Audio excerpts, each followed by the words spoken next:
Good afternoon. Welcome to the news update on Dominion Television Ibadan. I'm Oluwayemi Adelakun. The federal government has warned that 10 states may experience heavy rainfall and possible flooding between April 8 and 12. The alert issued by the National Flood Early Warning Center listed affected states as Ebonyi, Anambra, Ogun, Taraba, Cross River, Benue, Imo, Delta, Rivers, and Abia. The ministry said communities in the listed states should take precautionary measures as heavy rains could trigger flooding in vulnerable areas. Relevant agencies and residents have been urged to remain vigilant and activate flood response plans where necessary.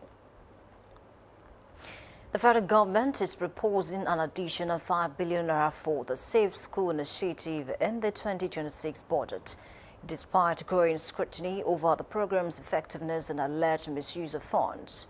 The proposal, listed on the capital supplementation in the House of Representatives author paper, comes as lawmakers intensify oversight following persistent attacks on schools and recurring abductions.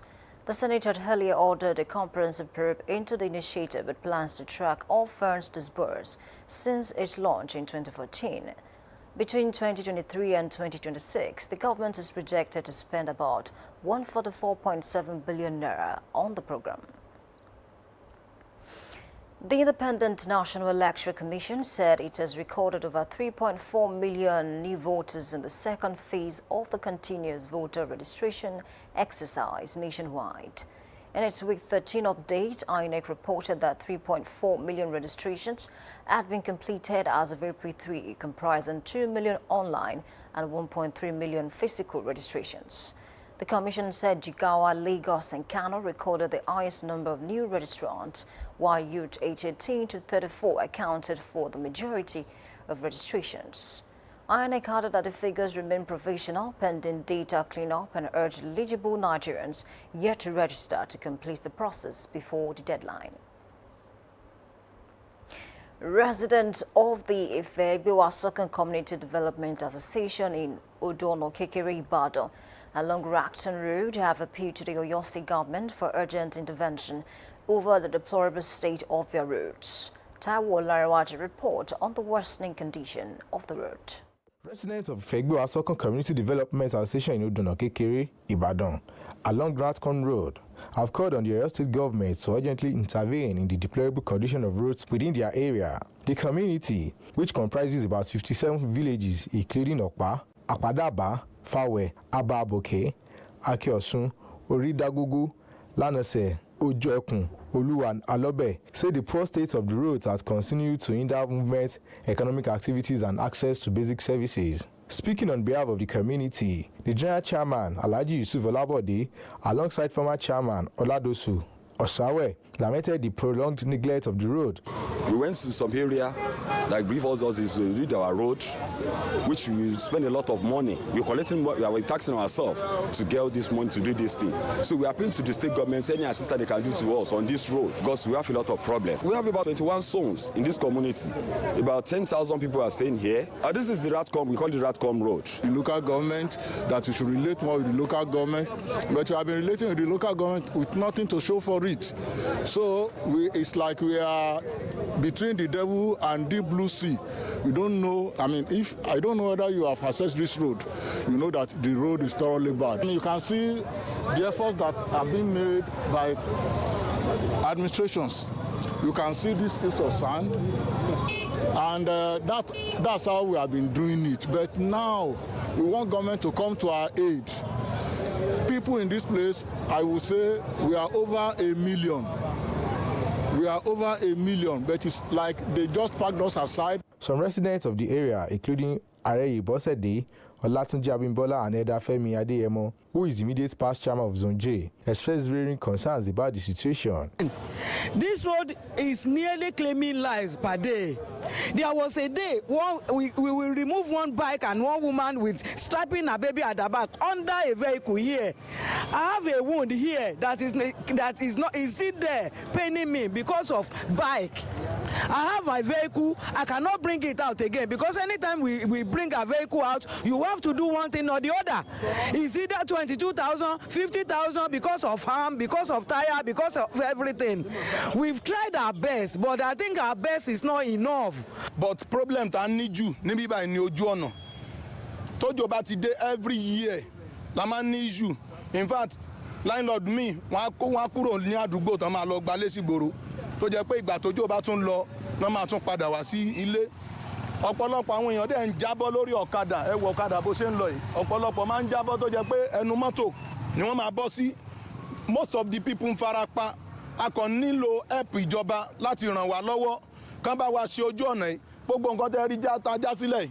Àwa fúnra wa community la máa ń fowó la máa ń contribute owó láti fi já. And all along we have been trying as a community. If you look from the end that we have been coming, you see a lot of works that we have been doing. It is a personal and a collective community effort that we've been put into place. We have tried, we have convinced so many governments, successive governments in this community, in this local government. We ought to no avail. Also speaking, the Baale of Odo Okun and environs, Ishaka Raimi Ajibola, noted that the community has endured the poor road conditions for years. Ojú ọ̀nà tí ọ̀dà láti àìmọye ọdún sẹ́yìn, a sì rí ìjọba kankan kan náwó sí wa. Àwa àwọn community àtàwa tá a jólóyè ibẹ̀ náà là ń fọwọ́sowọ́ tá à ń dá tọrọkọ́bọ̀ tá a fi ń tún sí. In the same vein, Oladokun Ahmed, chairman of Motorcycle Riders, and Babatunde Felix, chairman of Tricycle Riders in the community, appealed to the government to come to their aid, stressing that the condition of the road is affecting transportation and livelihoods. Lójú ọ̀nà yìí pé ojú ọ̀nà yìí kò dára rárá, ó máa ń ba ọ̀kadà wa jẹ́, a sì ń náwó bèrèbèrè lórí ọ̀kadà yẹn. Tádàgà tójò bá ti rọ̀ báyìí kò sí bá a ti máa ń ṣiṣẹ́. Àwọn ṣubú, àwọn community náà sọ̀rọ̀ wípé àwọn ń ba nígbà ń gbé àwọn ṣubú, ìgbà kí èsè fọ́ọ̀tì tiwa, tẹ́ bá pé ojú ọ̀nà bá dáa, ọ̀kadà ò lè máa ṣubú. We now pleading to the government to please to help us to do this road, because the money we are spending on this Maruwa, as this road is spoiling our Maruwa. They are therefore appealing to the Oyo State government to act swiftly so they can enjoy the dividends of democracy like other communities. Taiwo Olanrewaju, reporting for Dominion News. On the foreign scene, Madagascar has declared a state of emergency over fears of possible fuel shortages. President Radrianirina signed a decree empowering the government to take urgent steps to secure energy supplies, including the requisition of fuel stocks and possible suspension of the automatic petrol pricing mechanism. The island nation depends heavily on imported fuel from Oman, located near the Strait of Hormuz, which is currently closed amid tensions involving Iran. Although no disruption has been recorded yet, authorities warn that the Middle East conflict country. Iran has described Wednesday's Israeli airstrikes in Lebanon as a grave violation of the fragile U.S.-Iran ceasefire. Lebanese authorities say more than 200 people were killed in the strikes across Beirut and other areas. Iran's Deputy Foreign Minister Saeed Khatibzadeh accused Israel of carrying out what he called a massacre, warning that the Strait of Hormuz will only reopen if the United States withdraws what Tehran calls its aggression. Meanwhile, United States President Donald Trump says American forces will remain in the region until Iran fully complies with what he described as the ceasefire agreement, including guarantees on nuclear restrictions and maritime access. Venezuela's interim president, Delcy Rodriguez, has announced plans to increase workers' wages from May 1st amid soaring inflation and worsening economic hardship. Rodriguez, in a televised address, said the pay rise would be responsible to avoid worsening inflation, which currently stands above 600%. The country's minimum wage remains worth only a few cents monthly, while many workers rely on state bonuses that still fall far below the cost of basic family needs. Labor unions have welcomed the signal, but insist any increase must significantly address what they described as years of poverty wages. Talking sport, Cape Verde have withdrawn from the scheduled international friendlies against Nigeria's Super Falcons. The two matches were bid for April 15th and 18th at the Remo Star Stadium in Ikenne as part of the Falcons' bid up to the 2026 Women's Africa Cup of Nations.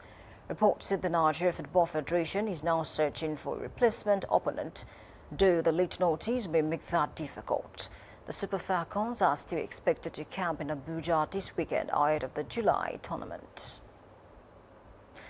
You can visit our website on www.dominion.org.ng to watch us live and interact with us. You can also follow us across our social media platforms: Facebook, Instagram, TikTok, YouTube, and LinkedIn at Dominion Broadcast and X at Dominion Cast. And that ends the news update on Dominion Television. I'm Oluwayemi Adelakun saying thank you for watching and good afternoon.